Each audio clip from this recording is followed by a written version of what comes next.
This is a case that we haven't dealt with, and it's because it's so unusual. I mean, it really is an unusual case. What we thought initially may be a victim turns out to be a suspect. Things are not always as they appear.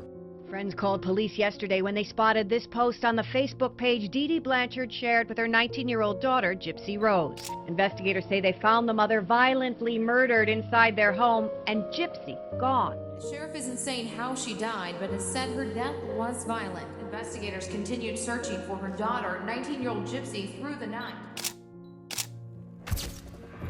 The stuff you see in the news is horrible and not true. You know that I love my mama, and you know that I would never hurt her.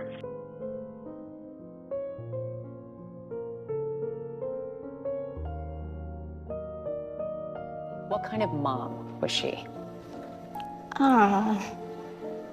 Very protective.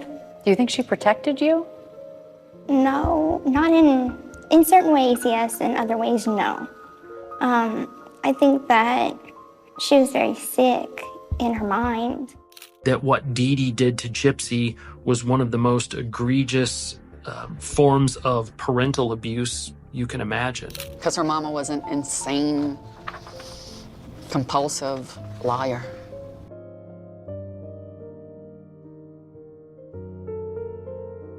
A lot of this information came to me by either Mike, my attorney, or Christy. My two attorneys are telling me that my mother has something called Munchausen by proxy, and she was using me for money and abusing me medically, and then to tell me all of the lies and manipulation on top of it. So I felt, did I ever know her at all? Gypsy's mom was abusing her physically, medically, giving her medication she didn't need, having her go through procedures that she didn't need, to the point where most of Gypsy's teeth are not even hers because of the medication that her mom was giving her that she had no condition for. The day that her mom died, Dee Dee was in the house somewhere, and Dee Dee was starving her. Like Dee Dee wasn't giving her anything to eat. I asked her sister, I was like, I hate to ask this, but you think Dee Dee had anything to do with her mom's death? And she, said, now I wonder. Hey, Dee.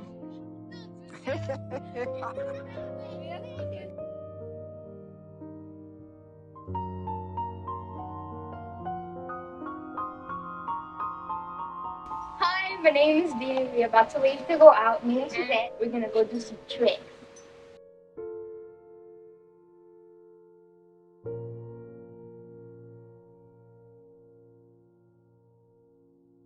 Gypsy Rose Blanchard's moral and legal defense to justify her role as the mastermind of her mother's murder is based on her testimony that her mother tortured, abused, and isolated her for decades because of a rare psychiatric condition called Munchausen by proxy.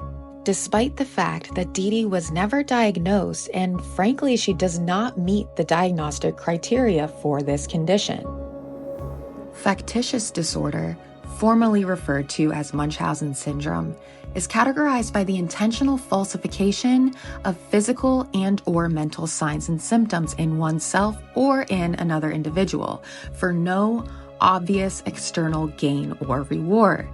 The diagnosis for an individual falsifying illness of another person, like in this case, is factitious disorder imposed on another. People with factitious disorders intentionally produce or exaggerate symptoms, but can't control their behavior. The primary motive is to assume the sick role, not for personal gain, but due to a psychological need to be perceived as ill or injured. The DSM-5 uses this criteria to diagnose factitious disorder imposed on another. I will say, in the case of DeeDee Blanchard, she undoubtedly meets the first two criteria in that she, according to the evidence of record, falsified psychological and physical symptoms, as well as two diseases, muscular dystrophy and leukemia, which Gypsy never had or received treatment for. She also presented Gypsy as ill, impaired, and injured by shaving her head, making her use the wheelchair, and presenting her as childlike and mentally disabled. However, the analysis fails when it comes to the third and fourth points, that the deceptive behavior is evident even in the absence of obvious external rewards, and that the behavior is not better explained by another mental disorder. While I believe that DeeDee did enjoy the attention of having an ill child, it's clear to me that the primary motivation was for personal gain.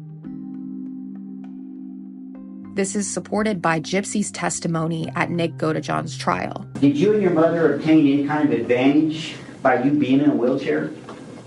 Yes, sir. What kind of advantage did you obtain? Financial, attention, charity. Financially mean money? Yes, sir. Did you obtain money as a result of you being in a wheelchair? Yes, sir. I asked you why you attained an advantage for being in a wheelchair. You said people gave you money. And I think my next question is, why did they give you money? Because they felt sorry for me. They believed the lie. They believed the fraud. Well, there you have it, folks. This is not a case of MBP or factitious disorder imposed on another. Recall that people with factitious disorder feign illness or injury not to achieve a clear benefit, such as financial gain, but rather to assume the sick role to gain sympathy and special attention, often given to people who are truly ill. On the other hand, malingering is characterized by the intentional falsification of symptoms with a clear objective in mind, like personal or financial gain. Unlike FD, malingering isn't considered a mental health condition because the malingerer has control over their actions and is driven by external incentives. While both involve the fabrication of symptoms, the key difference between factitious disorder and malingering lies in the motivation behind these actions. In fact, the DSM-5 specifically states that the diagnosis of factitious disorder requires the absence of obvious rewards. So while yes, DeeDee did present with pretty much all the symptoms of Munchausen by proxy on its surface, the difference lies in the motivation. Financial, attention, charity. And while malingering is not a mental health condition, it can be associated with certain psychiatric disorders such as antisocial personality disorder, borderline personality disorder, dissociative disorders, and substance use disorders. Deceitfulness, lack of remorse, reckless disregard for safety of self and others, repeated failure to sustain constant work are common features of FD and antisocial personality disorder.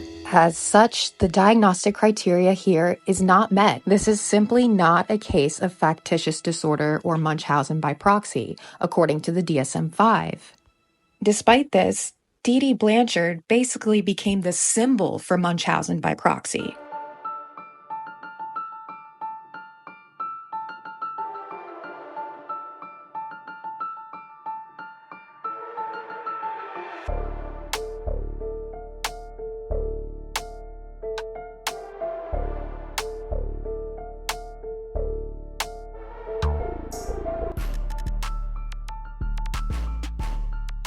To this day, Gypsy maintains she was forced to play the part.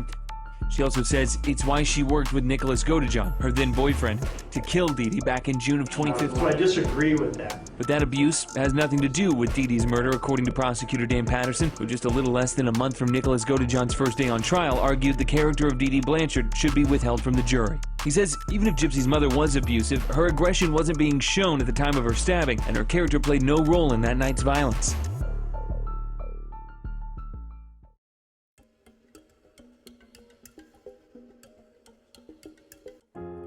It's interesting that the prosecutor would argue that DeeDee's character and the alleged abuse played no role in that night's violence, then turn around and use those same circumstances as mitigating factors in charging Gypsy Blanchard with second-degree murder instead of first-degree, like her co-defendant. Gypsy Blanchard endured nearly 2 decades of systematic, purposeful abuse at the hands of her mother for the purpose of fraud. And so by amending to murder in the second degree, we were able to both hold Gypsy Blanchard accountable for the murder, which was not justified nor excusable, but yet account for those mitigating circumstances. Those mitigating circumstances, if they are to be heard, are relevant at sentencing, not when deciding to charge with first or second degree murder, when the evidence is overwhelming and by the prosecution's own admission, they could have secured a first degree murder conviction for Gypsy. The same abuse that the prosecution says was not relevant to Dee Dee's murder at Nick's trial is the reason that Gypsy was offered a sweetheart plea deal, amending the charge to second degree and getting the lower half of the 10 to 30 year sentence for that charge. All of us involved it's relief. At the very beginning of this, there was the question of the death penalty on the table. Ultimately, it's the best outcome for her. It's the best outcome for the state of Missouri, and ultimately the right thing to do for everybody.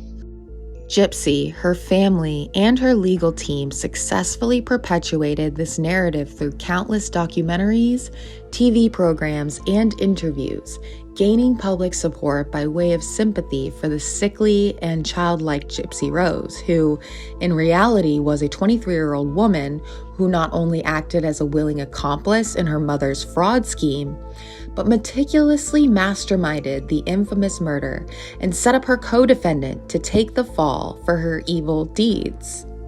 Who initially brought up killing your mother? I did. What other alternatives had you considered? Poison, arson, a gun. Why did you not consider poison? It was too hard to find an odorless, tasteless poison. Why didn't you kill your mother? I didn't believe I could do it. Could you explain what you mean by that? I don't like blood. I don't like the sight of blood. Frankly, I'm too squeamish. So I just honestly didn't believe I could do it on my own. I supplied the knife. Where did you get the knife? I stole it from Walmart. Where did you get the gloves? I supplied them. Who paid for that trip? I did. Why did you pay for that trip? Again, I didn't think he had enough money. And how did you get money to him to come down on that trip? I stole money from my mother, and I sent it to him via the mail. How did Nick know when to do this crime? The timelines that morning. I told him. Who planned this murder? I did. Who talked you into killing your mother? I did. I talked him into it. You know, I don't want to have to remind people every single time that I'm not the one that committed the act of the kill. So, I'm a part of it. Right. But in the state of Missouri, there's no such thing as accessory to murder. So technically, they couldn't charge you. They couldn't charge me with accessory because that charge doesn't exist. So, had I been in another state, I would have been charged with accessory to commit murder. Oh, that makes sense. So, okay. Yeah. Wow. This narrative served to vilify the real victim and alibi Gypsy for her part in not only the murder, but also the financial fraud scheme. I think to some degree I knew it was a facade. However, I didn't know the malicious intent behind the facade.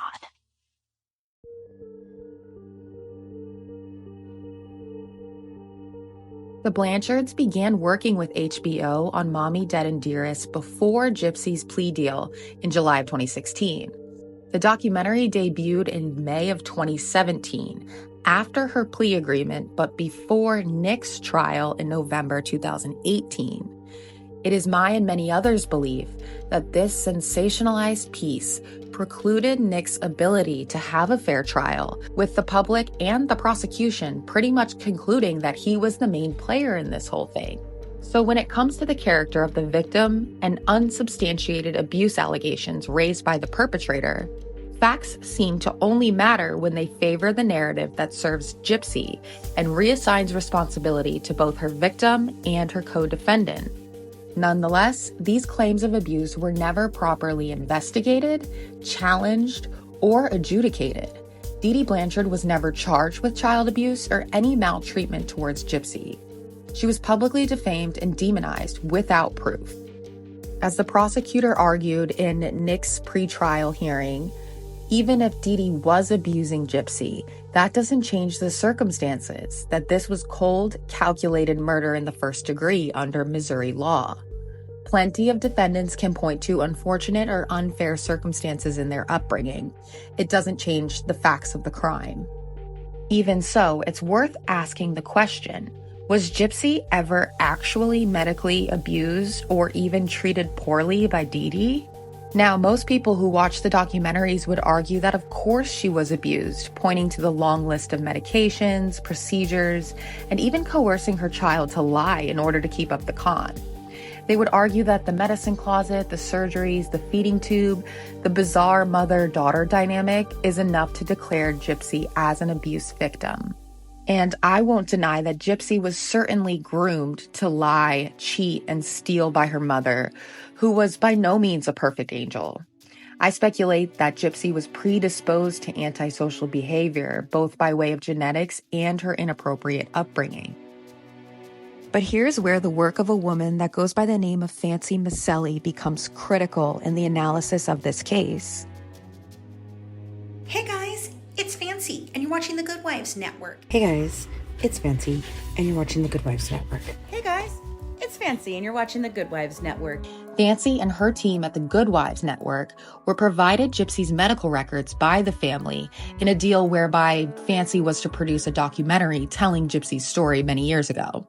However, the project fell through when, after years of reviewing the records and researching the facts, Fancy and her team made a discovery within the records that cracks the case wide open, exonerating Dee Dee's character and exposing what appears to be the true motive for the crime. By reviewing the medical records, Fancy would learn that Gypsy was born with a rare chromosome disorder.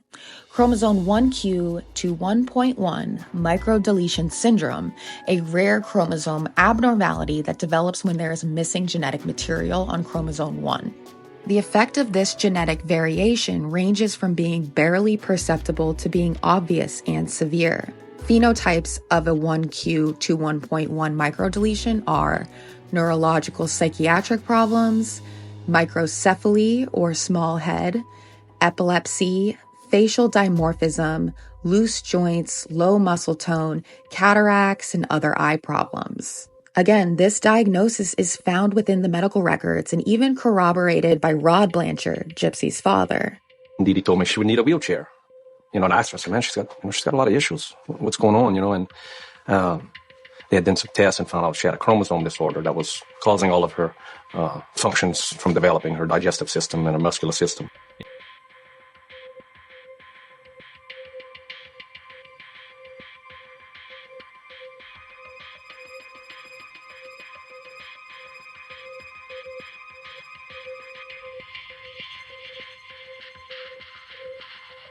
I nicknamed her Possum because she looked like a little possum, little bitty possum eyes.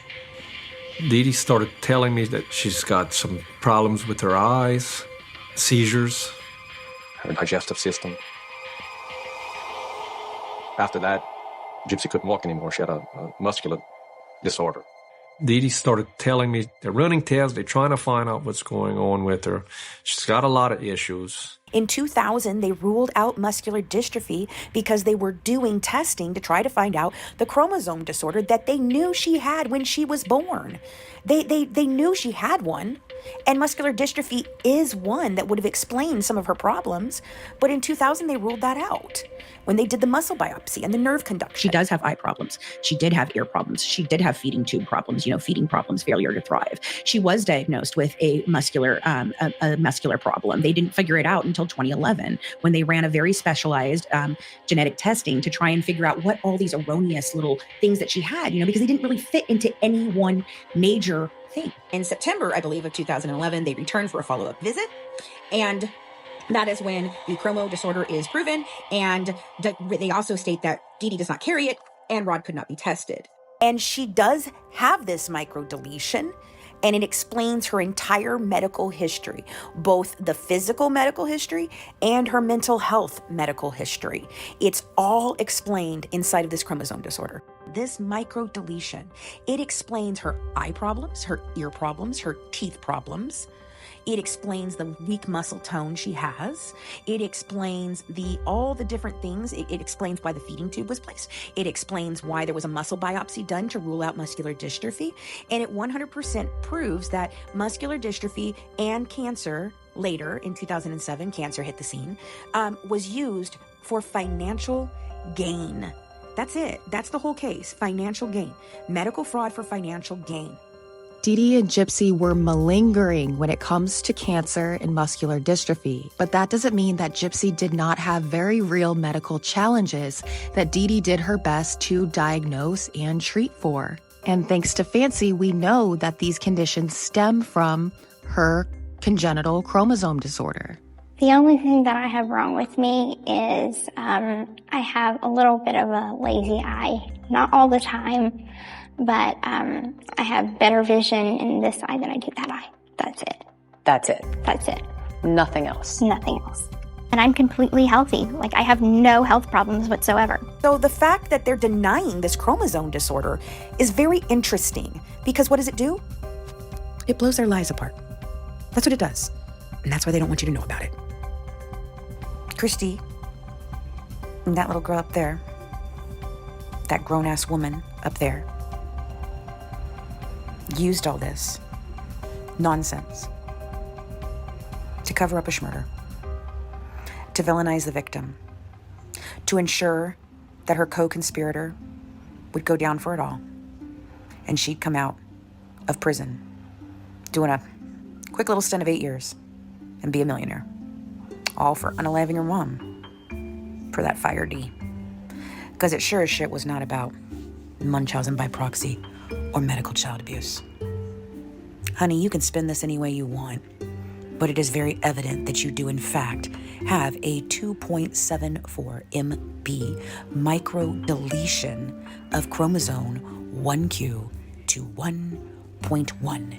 And no, love, you do not fall into the 75% of people that have that have no symptoms.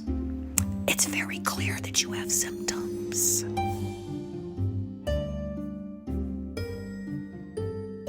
DeeDee had a lot of trouble asking for help, but they were actually given quite a bit of stuff, like trips to Disney World, Disneyland. They got the Habitat for Humanity house and the furniture in it and all that. Thank you. And here's the key to the car that was donated. It was very important to DeeDee for Gypsy to have a very fulfilled life before she passed. DeeDee Blanchard was not without her flaws. According to surviving family members, she had a history of cashing bad checks and stealing money from family. She deceived good people and stole from children in need. It was wrong to fabricate fatal illnesses in her daughter, and many people were truly devastated when they realized they had been duped by the conning duo. DeeDee Blanchard was a con woman, but she wasn't a child abuser. It's clear that her life revolved around Gypsy and making sure she wanted for nothing. It must have been difficult for DeeDee as a single mother with a medically complex child. Many folks who knew the pair had only glowing things to say about DeeDee, specifically speaking to her positivity, generosity, and unmatched dedication to her daughter. This case is unique because I can't think of another case where we take the narrative of the perpetrator as fact without evidence and even considering the victim's perspective. Gypsy masterfully reversed the victim-offender roles in the public eye and continues to cash in on her notoriety that was built entirely on lies.